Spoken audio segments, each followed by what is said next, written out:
Move that.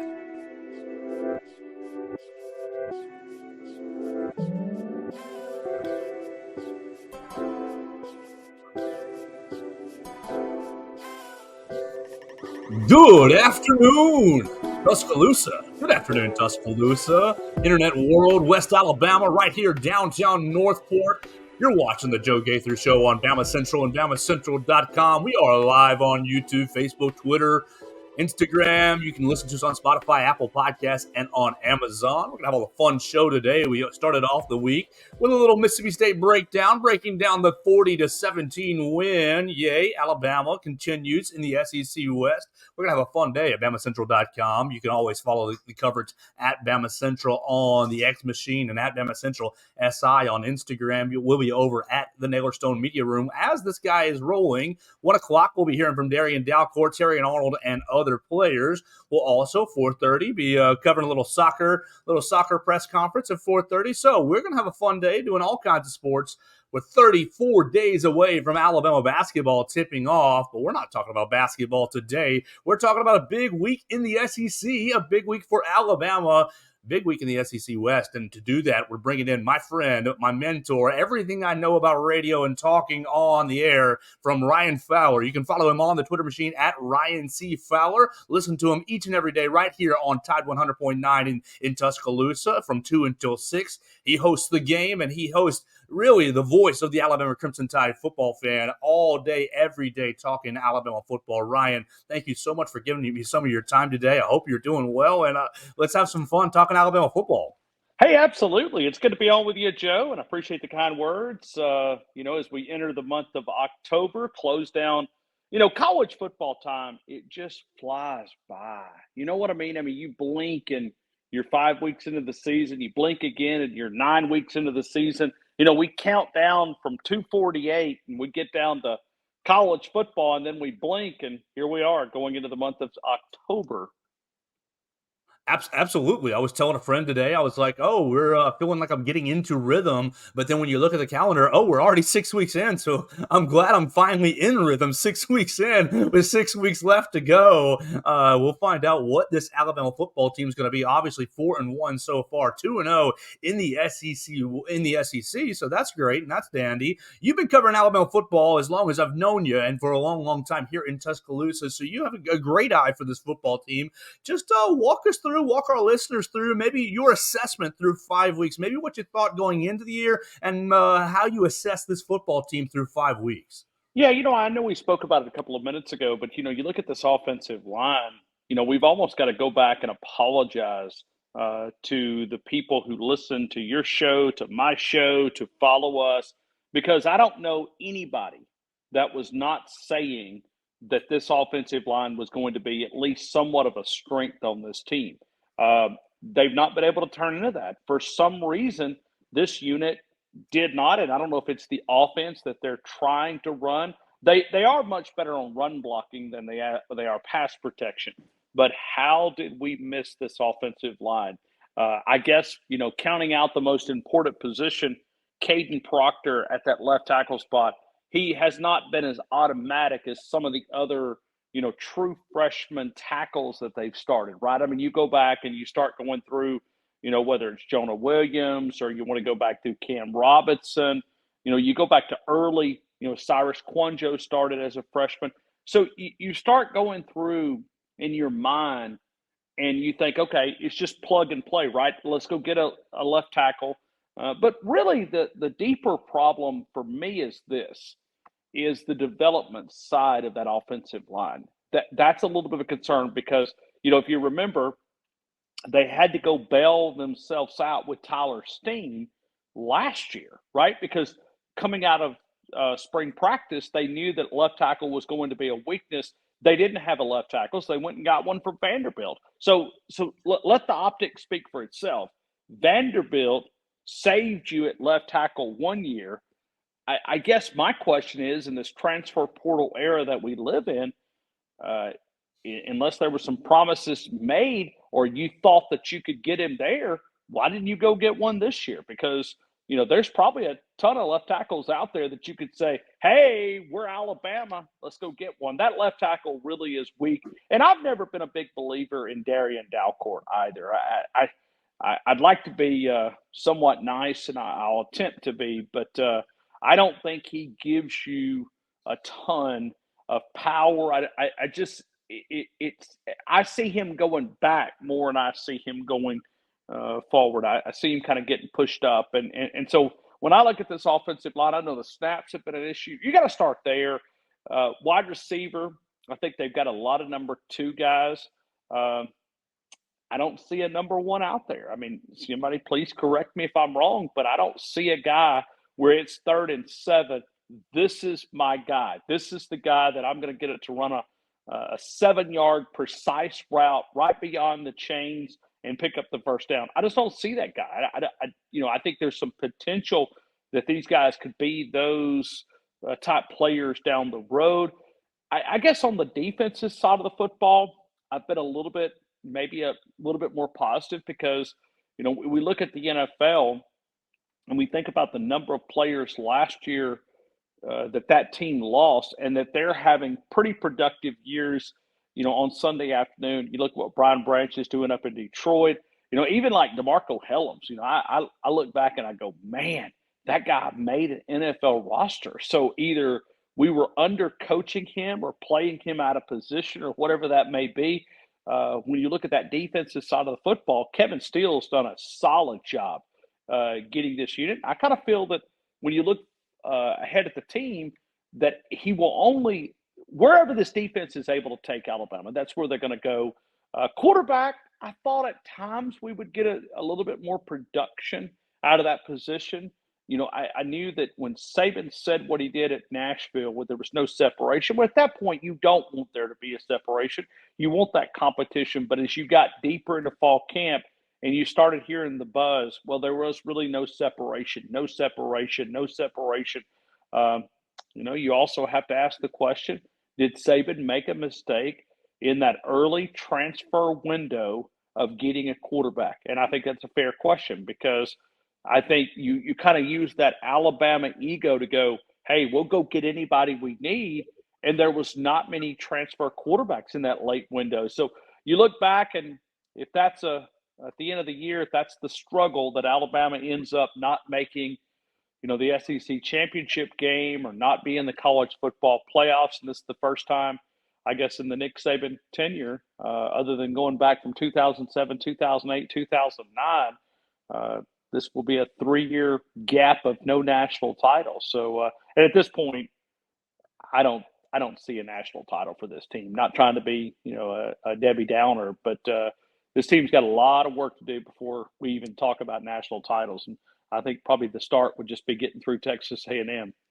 Absolutely, and in Texas A&M, you're going out there. The last time you were out there, you lost to a backup quarterback, even with a Heisman Trophy winning quarterback. So we know it's going to be a tough task going out to Kyle Field, the 12th man, and Jimbo Fisher is going to feel very confident in his ability, being the first assistant coach to beat Nick Saban. But with everything that you outlined, and I do largely agree with what you've said. I love what you've seen from the defensive side of the football, but the offense has been work in progress at best. We're going to talk to Darian Dalcourt today in the Naylor Stone Media Room, and I don't think we've talked to him since Nick Saban used the line after the Texas game. The offensive line has been too soft setting, and so I want to ask him about that. I want to ask him about his pad level and kind of how you work on becoming more of a tough setting offensive line, if it's a personnel issue or if it's a schematic issue. We'll get into that here in just a little bit with Darian Dalcourt. We'll find out about that today. But everything that you outlined, Alabama 2-0 in the SEC West. The SEC West, you saw what happened over there in Oxford last weekend. LSU losing a game, giving up 55 points to Ole Miss after Alabama held Ole Miss to just 10 points. Obviously, you don't want to take too much away from beating Mississippi State. I think they're a very talentless football team, and Zach Arnett seems like he's in way over his head, in my opinion. But everything outlined, you've got everything right in front of you. You beat Texas A&M. You're number 1 in the SEC West. And then from there, it's basically handle your business at home with LSU, Tennessee, and Arkansas. And you've got a road trip to Auburn. even though with everything you outlined, Brian Fowler, all the goals for Alabama are still right out there in front of them. No, you do, and at some point you think, okay, if that light switch is switched on and that offense begins to kind of sync together, who knows? Maybe they've been saving it all for Texas A&M, and behind the scenes that this offense is just a precise offense, and they're able to stretch the field and deep balls, and maybe this offensive line is better in pass protection and practice than they are. As you were saying, building that physicality, mentality edge for just a minute, let's go back to fall camp. I think when you look at these tough practices, think about two-a-days when you were working with a team. Think about when you look at contact practice on back-to-back days. Now, can you build a physical football team without two-a-days, without back-to-back practices of contact? I mean, if you go one day of practice with full pads, you can't go the second. Then when you get in the season, all that kind of changes. I don't know if you can build one of those type of teams. I think that takes a lot of, iron sharpens iron. And when you're going out and you're not able to do some of the things, I guess maybe if you want to take about tackling, that this team is a better tackling team. Well, Kevin Steele's done a much better job because you don't get those practices of full contact. And I know they're able to thud and they're able to go through the fundamentals of it. But when you look at the physicality, I almost wonder in my mind how much of that impacts if you're not able to do those fundamental practices. Oh, 100%. I've loved what I've seen from the defensive side of the ball, but you're 100% correct. Coach Saban complimented or was happy in fall camp about working in the heat, but then even said we went indoors some days because it was too hot.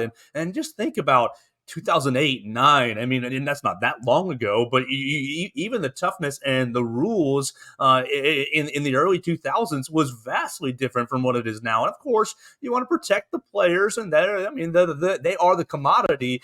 But you've got to, at some point, I mean, even at a high school level, my coach used to say, callus you up. He used to callus you up. We got to get through the first 2 weeks and Sure. build some calluses on your bodies and get used to practice. And so I like what you've seen from the defense. But how do you think, really, in hindsight, looking at the last 2-3 months, was the defense just beating up the offense and not getting? The offense didn't have any really build any confidence or any Could be. toughness in that part. But really, the offense should have been somewhat of a strength. Losing all the guys that you lost last year, to me, that defense should have been further behind the offensive side of the ball. And so, and this is the part I don't want to judge Tommy Rees in because it's limited when you have a quarterback that can't do everything that you want him to do. But I think great offensive coordinators are able to maximize the strengths of your players, disguise the weaknesses.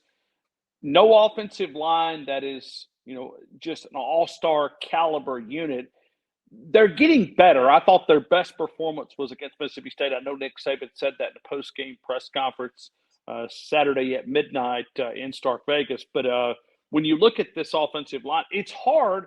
I mean, think about what Tommy Rees is coming up with, right? He says, okay, what we talked about wide receiver, we talked, tight end, maybe their best receiving unit. No offensive line or no, that's not a strength. Quarterback still growing.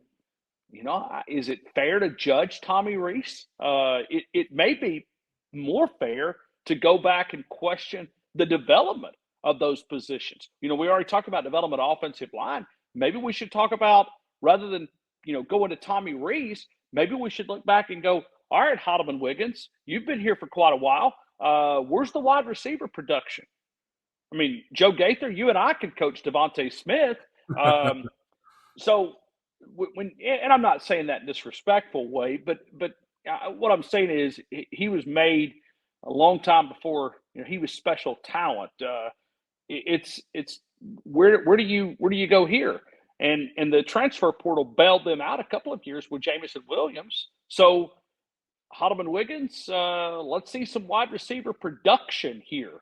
Let's see some. So before we can judge Tommy Rees, and I like, the criticism's fair. I don't see a lot of creativity, but he's also limited with what he can dial up. Pretty difficult. 100%, and I think you and I are on the same track mind with the assistant coaches. We've maintained nice recruiting classes, number one, number two, number three recruiting classes over the last handful of years. But it seems like they haven't taken steps from those high school 5 stars, those high school 4 stars into quality, reliable, consistent players that Alabama can really develop. And now the defensive side, I mean, I got to give Freddie Roach a little credit.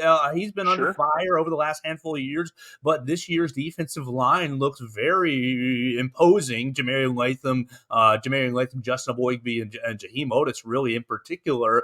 But maybe that's more of a product of Chris Braswell and Dallas Turner's just havoc coming off the edges. I think as a whole, the staff has been much more, we're top-notch recruiters. I don't know if you have enough top-notch developers of talent just on the whole. Well, I like what you said, top-notch recruiters, and I think that's where, a couple of years ago, the dam was breaking at recruiting, and I almost think that Nick Saban may have over-adjusted. He knew that he had to go out, go through the coaching staff, okay? Sal Sunseri, Coleman Hutzler, who would you take? As far as an on-field coach, Well, Sal. yeah, Sal, for sure. it's not even close, okay? You go through and you're going, these veteran coaches, and you're thinking, okay, Charles Kelly, a guy that is the defense coordinator at Colorado. You just look and you're going, okay, he could be a part of this staff. I just look at development, and I know Nick Saban went to a younger. We were in Starkville, and let me kind of set this up for the audience who may or may not know. Bryant Denny, the coaches' booths are across the field now. They used to be in the same press box several years ago before Alabama did the renovations. Now we're in the corner. We don't see the coaches walk by. In Starkville, it's right the opposite. You do see them walk to the coaches' box. Joe, this is a young group of coaches. Like when you see them walk by, when you see them, you almost think to yourself, okay, here's Kevin Steele. Once you get beyond Kevin Steele, like Joe Cox, that's a young up-and-coming coach. Tommy Rees, young up-and-coming, hopefully, coach. You just see the staff members walk by. They're all in my age range, Ryan, and I'm not they are, old, but I'm not young either. They are super, super young. And Yeah. I saw them walk by, and I'm going, man, Kevin Steele and Nick Saban skew the average for this group of coaches because there's a lot of youth there. And so when those guys walk by, I just took a mental note of going, man, oh man. But think about the analyst side of things. Now they do have Charlie Strong, who's a veteran. But think about having a Joe Pendry as a consultant. Think about having a Burton Burns as a consultant, a Bobby Williams as a consultant. I mean, you go through some veteran coaches. Sal Sunseri was an analyst for a couple of years. You don't have those guys now. I mean, I look at that staff and I'm going, wow. I mean, they are – I would be willing to say that this is probably the youngest. If you added all the ages up and you just did an average of Alabama's coaching staff, which would be just an easy, mathematical thing, I bet this is the youngest coaching staff Nick Saban's ever had. That's a good idea. Giving me a nice idea for something to work on in the future. I like that. Outside of Ken Wisenhunt, and Charlie Strong, you basically got just all kinds of guys. And no disrespect to the early 30s, but goodness gracious, you do have some of that experience. You need some of that long time. Been through the wars, been there, done that, and been able to coach a lot of different styles of players. This, that, and the other. I think you make a great point. Now you do have Derek Dooley. I forgot about him. Yeah. That's another. I mean, somewhat of a veteran. He's coached at a lot of different places, even though it's not been successful. But you've got some coaches there. But just the overall of the 10 assistant coaches, they're fairly young. Let me ask your thoughts on something else that Coach Saban said after the game, late night in Starkville. And our friend Nick Kelly asked him right off the bat, "You got a little fiery on the sidelines. Can you tell us about what went into that?" And he said, "Oh, well, Miss Terry said if the guys weren't playing well, for me to get on their butts, and so I was just doing what I was told." For the first time in maybe 2 years, Coach Saban really letting it loose on the sidelines. I have felt just from an outside observer, like, oh man, does Coach still have the fire? Does Coach still have the want to take it to level 12 and to get into somebody's rear end? And obviously, he did on Saturday night. A lot of fun to see that again. Will we see that going forward? And just as you're a longtime cover, you've been covering Nick Saban since he was here in 2007.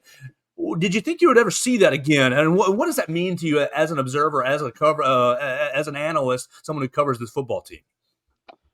Well, somebody brought up a really good point yesterday, and I think it was Martin Houston who made this comment. I think it came from a caller to his show, so I got to give him credit here. But this is a real thing that we must discuss. Okay, I think the grandkids have changed Nick Saban. Okay, and I love kids. Well, I mean, I sometimes love kids if they're not yelling or screaming or whatever. But I think about the grandkids were in bed. Did that impact that? Okay, now think about this. Okay, True, true. I mean, Miss Terry did not make the game on Sunday. Excuse me, on Saturday. It was Sunday. It was when we left Sunday morning.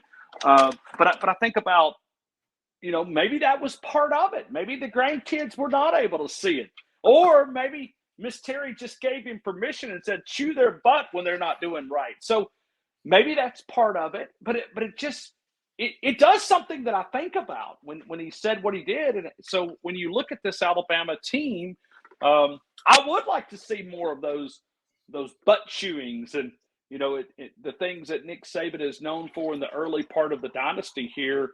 I mean, he would rip the veteran coaches that you and I ran through a couple of minutes ago. So I think he's grooming. He knows where he wants to go. He's trying to get this group to buy into everything, and I think you may see more of that.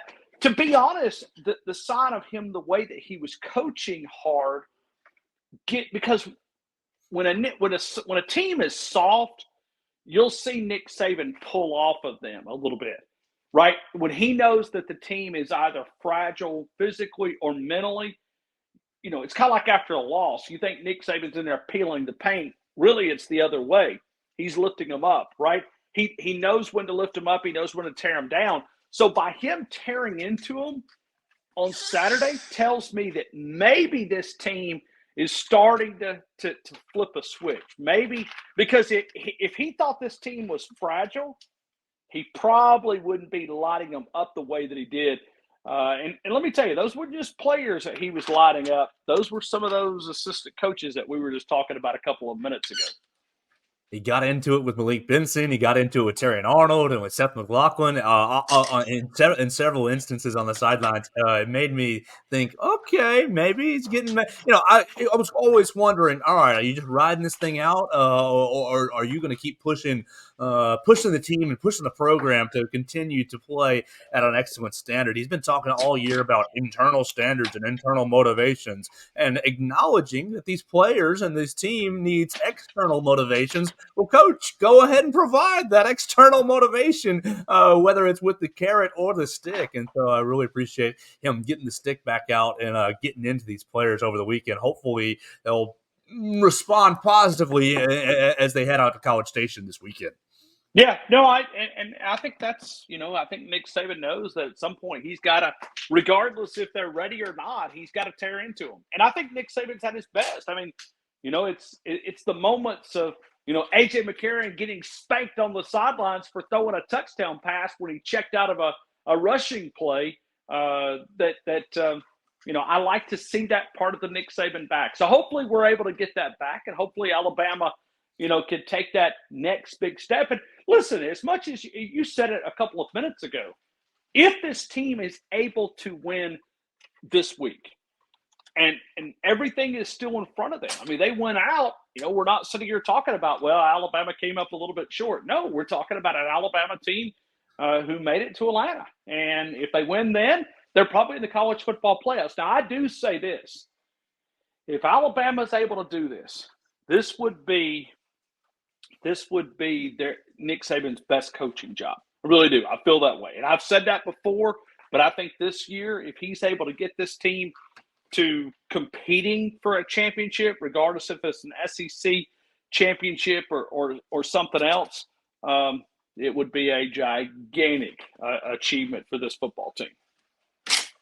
Well, we're talking to Ryan Fowler. You can hear him every afternoon right there on Tide 100.9 from 2 until 6, host of the game, and he'd love to take your phone calls talking to all things Alabama football and a little SEC football as well. Ryan, we've talked a lot of things that this program or this team has not done so well through the first 5 weeks, even though, you made it through 4-1.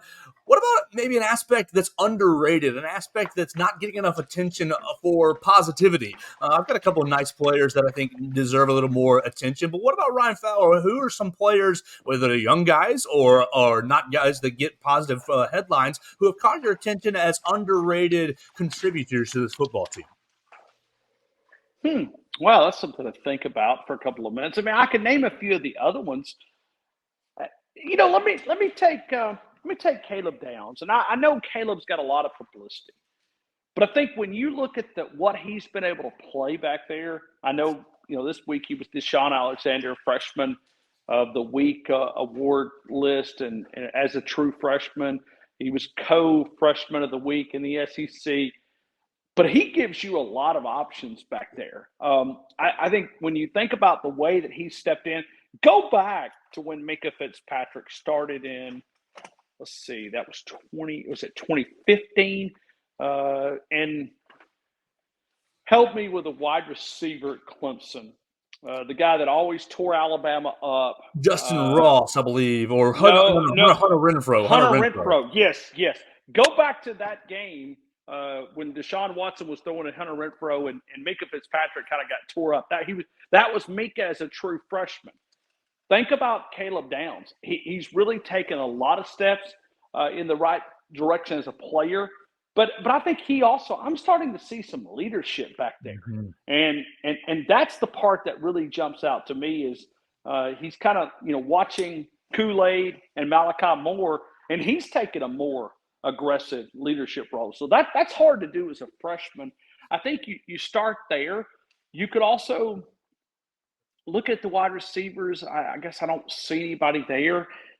Tight end, certainly Amari Niblack has grabbed some attention, but somebody that doesn't get enough credit. Let me throw 3 at you, and 2 of them are kind of obvious. Okay. I'll throw. I think Jace McClellan is been underrated as far as he's not a real Alabama running back. He's not a 3-down back. You can't lean on him. But every time he touches the football, I think he's picking his way through the offensive line, and I think he's become a real reliable player. He's improved in pass protection from the first week. The running backs were so bad in pass protection at the very beginning of the year. They've gotten a little better in that aspect. And then the 2 easy ones.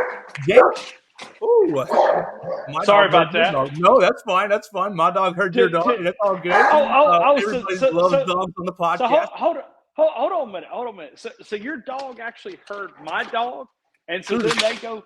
I'm actually letting them out, so that's good. They can go and celebrate the outside here for a couple of minutes. So, Abby just jumped up real big when she heard that bark. Well, normally it's my wife. Getting an Amazon package is what normally is happening. Today it's a water delivery truck, so that's where they went crazy and they were putting some bottles of water out. So anyway, I apologize for that. But, it's all good. We love dogs on the show. If you watched this yesterday, you could see Abby a little bit on the show. But I think the 2 specialists, obviously Will Riker gets all the love. But James Burnip has just really set up the Alabama defense in a strong way. And I know we've been critical of Jalen Milroe to a degree and maybe his skill sets and the offense, but not turning the football over against Mississippi State and only having it's a painful turnover against Ole Miss in the end zone. But if you are not turning the ball over and you're allowing James Burnip to boom the ball down the field, give the defense 60, 70, 80 yards of cushion behind you, I think that's really going to be a huge asset going forward in SEC play. I know that A&M is going to have a nice little offense, but if you make them go down the field every time, 70 yards, I don't know. I like the chances of Caleb Downs, Kool-Aid, and Terrion, and Malachi Moore really slowing things down from the passing side. I think Jason McClellan and James Burnip are two real unsung heroes, keeping even while the offense hasn't been that great, but winning the field position battle, and giving this defense a real fighting chance each and every game. No, I like the James Burnip, and I'm sitting there on Saturday in the press box. I looked to my left, and I looked at Gary. I said, "Man, he can flip the field." I mean, he is. Think about where Alabama would be currently without James Burnip or Will Reichard. Oh. Not good. James wasn't really that. James wasn't that strong when he first got here from Australia. His improvement has been, year after year, big time improvement. And so when you look at James Burnip, he's really taken a big step. And when he stopped it inside the one, and that he almost got another one down inside the one and barely touched the. It was a pretty good play for the coverage team, getting that ball back into play, but the official marked him, in the end zone. But you look at James Burnip, and I do like your Jace McClellan thought. Maybe. He's not explosive like like you'd want out of an Alabama running back, but just reliable. Yeah, he is. No, he is. And as much as we heard about, think about the spring camp or spring football is, we heard all about Jamarian Miller, right? It was Jam Miller. Everywhere you could go, it was Jam Miller. And so, he kind of said, "Hey, whoa, this is my football team until I give it up." So, a credit to him for grinding and staying in that spot. But I also think I'd like to see some more of Justice Haynes after those 1-2 runs there in the fourth quarter. And I know it's Mississippi State, but man, he hits the hole fast. So I'd like to see a little bit. And I like Roydell Williams too.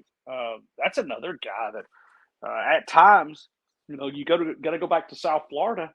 Heck, they might have lost that game if it hadn't been for Roydell. When you look at hitting the hole and getting in the middle, so you got to start there. I like the running backs have been pretty solid group, and they've been solid on picking up that pressure too, because of this offensive line is so porous. Oh, yes, absolutely. Well, Ryan, we're going to get you out of here in just one moment. I appreciate your time. We've been talking to Ryan Fowler of the game right there on Tide 100.9, right there in Tuscaloosa. You can hear him from 2 until 6, or download the Tide 109 app to listen to him wherever you go.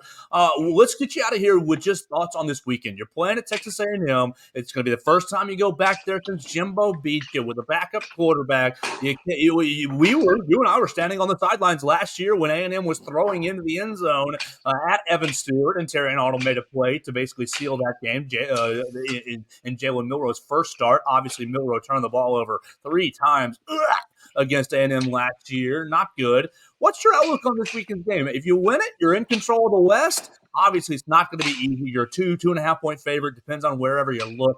A&M's going to be hungry. They beat Auburn, the hapless Auburn. They beat Arkansas, who I don't think is that good either. A&M kind of a mystery. What's your thoughts on this weekend's game? Joe, I'm very I have anxiety over this game. This is one of those. Okay, I don't pick a lot against Alabama.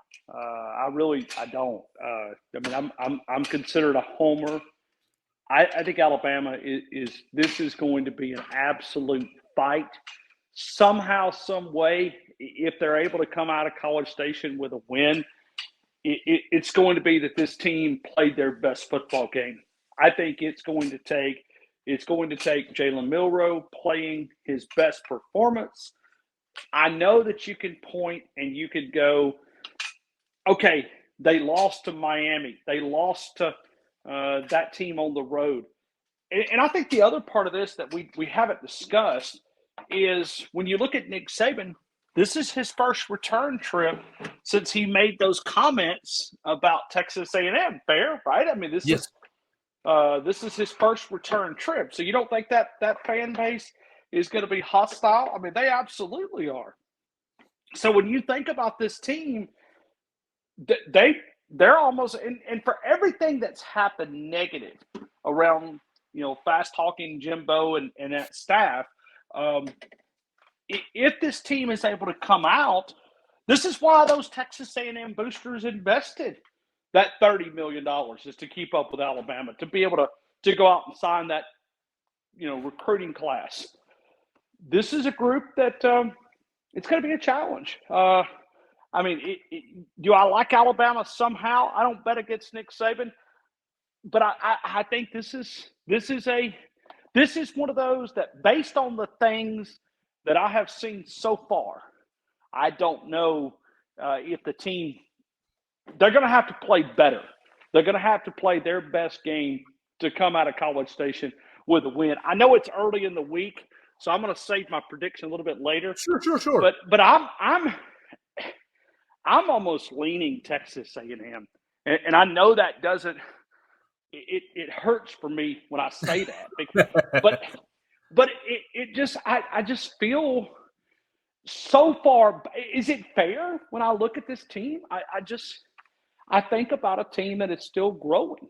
Now, listen, if they survive this, you come back and you're going, okay, now you get Arkansas here, you get time to kind of relax just a little bit. Not that you could ever relax with this team, but you get Tennessee here. That looks like a winnable game, especially at home. Then you get a bye week. Then you got LSU. So you're starting to kind of go, okay, this might work out. So it's all about. I mean, I know it's early, but you lose this, you can get ready for basketball season at 34 days. But if you win it, then you can come back, as you said earlier. You've still got a lot of your goals in front of you, and that you can have a chance to accomplish those goals. If not, I guess you start building for 2024, and you ride out and you beat some of your rivals, and maybe you're kind of the destroyer of some seasons rather than trying to create this. But very important season, and it comes down, I guess, to this Saturday. But I look at Alabama and I think, can they win it? Yes. But based on past performances, they're going to have to play their best game. And so for that, I'm a little bit concerned about this game. Kevin Fields, Tavares Robinson, Nick Saban, they're going to be having to brainstorm their, burn the midnight oil and come up with a great game plan to let the offense kind of work their way, continue to work their way through the season and work their way through this game. It's going to be a blast this weekend at 2:30 on Saturday, Alabama and A&M. You guys can listen to Ryan Fowler each and every afternoon right there on Tide 100.9. He brings you the game. It's all day, every day, Alabama football. No other hooey or nonsense. It's Crimson Tide all day on the game with Ryan Fowler, 2 until 6. Follow him on the Twitter machine at Ryan C. Fowler. He's always got the great inside scoop from practice. So if you guys want to know anything about the Crimson Tide that you're not reading online right here at BamaCentral.com, not that we don't cover it as well, we do as best we can. You can listen to Ryan Fowler on the game on Tide 100.9. Ryan, have a great day and have a great show, man. Hey, thanks for the invitation. Enjoyed it, and it was kind of a therapy session a little bit. So I'll pay the copay as I exit the room here, and I appreciate the opportunity. You guys have a great day. Thank you again. Absolutely. That's Ryan Fowler joining us right there on the Joe Gaither Show, and I really appreciate his time this afternoon. You guys can turn him on in about half an hour. You can see him right there on the game at from 2 until 6 on Tide 100.9, and each and every weekday on Tide 100.9. If you don't have the app, or if you're not in the area, you can download the free app. It was my former employer. I still love those guys a whole lot. Love what I'm doing at BamaCentral.com. Absolutely proud of that, but always have a great affinity for the relationships that I made at Tide 100.9. As I said earlier, everything that I've learned thus far comes from Ryan, comes from a lot of the other hosts over at 100.9. So appreciate his time. Make sure you follow him at Ryan C. Fowler for more information and more great coverage of the Alabama Crimson Tide. All right, so we're going to wrap this day up. We're going to, as this is going to be playing, we're going to be talking to Darian Dalcourt. We're going to be talking to Terrion Arnold. And there's one more player that I'm leaving out. Who is it, Josh Maxson? It is Jace McClellan. There we go. Jace McClellan. So we'll hear from all three of those guys. We'll be talking to them as this program is rolling online. And then so we're going to be doing a little bit of coverage on BamaCentral.com, letting you know what Jace McClellan, Darian Dalcourt, and Terrion Arnold have to say. Then at 4:30, I'm heading over to Alabama Soccer Complex. Oh, they took one on the chin. They lost to Kentucky on the road, 2-1. Not good on Friday night. We'll hear from Wes Hart and players that are made available to us. See if the ladies can bounce back. You'll be able to pay attention to that at 4:30. So we're going to have a lot of fun the rest of the day on BamaCentral.com. Wednesday, we're going to be trying to get a Texas A&M writer on. I've reached out to several different A&M writers and reporters. Hopefully we'll be able to nail one of them down, as they are looking to take a huge win over the Alabama Crimson Tide. So we're going to have a fun rest of the week. Friday's my birthday. Hopefully we're going to have a fun day on Friday. I'm getting a haircut on Thursday, a much-needed haircut on Thursday. And it's going to be a blast the rest of the week. We're talking to Caleb Rode and softball girls on Wednesday. They're having their first press conference on Wednesday. So it's going to be a lot of fun the rest of the week on BamaCentral.com. Of course, you can follow us at Joe Gaither 6 on any or all the social medias, whatever your favorite social media site is. The handle is the same, at Joe Gaither 6. Send me your comments, your questions, queries, and complaints. Of course, subscribe to the other Bama Central Broadcasting Network podcast. Our friends Blue Collar Unplugged, Blake Byler, Matthew Gibson, and Jacob Pickle. As we said, 34 days away from the Tide tipping off. Nate Oates and them boys going to make for another great run in the SEC this coming up season. So looking forward to a great rest of the week. Again, it's A&M week. We're going to get ready for the Aggies. I'm about to dive into some film. Texas A&M, obviously, beating Auburn, beating Arkansas, losing on the road to Miami, beating ULM, and beating New Mexico as well. So I'm going to be watching all 5 of those games the rest of the week, so I can give you a more accurate and more objective opinion of what A&M is doing. Obviously, they have lost Connor Wegman for the rest of the year, so we're going to be playing Max Johnson. It's going to be Bobby Petrino, Jimbo Fisher. So it's going to be a lot of fun, and we're going to have SEC Silly Sound ready for you tomorrow on the show. So if you're looking forward to SEC Silly Sound, drop a comment. I can't wait to bring it to you. We will definitely have Nick Saban's comments on Miss Terry in the SEC Silly Sound somewhere. I wish I could put the Zach Arnett glare that I saw in the postgame, but you just can't really. It's an audio medium. And you can't really pick up the Zach Arnett glare. God, he looked like he was burning holes into their sports information director after one little error. I don't know, Zach Arnett, unimpressed with you. Will y'all win a single game in the SEC this year? I don't know if they're playing Vanderbilt or not, but ugly times over there in Starkville.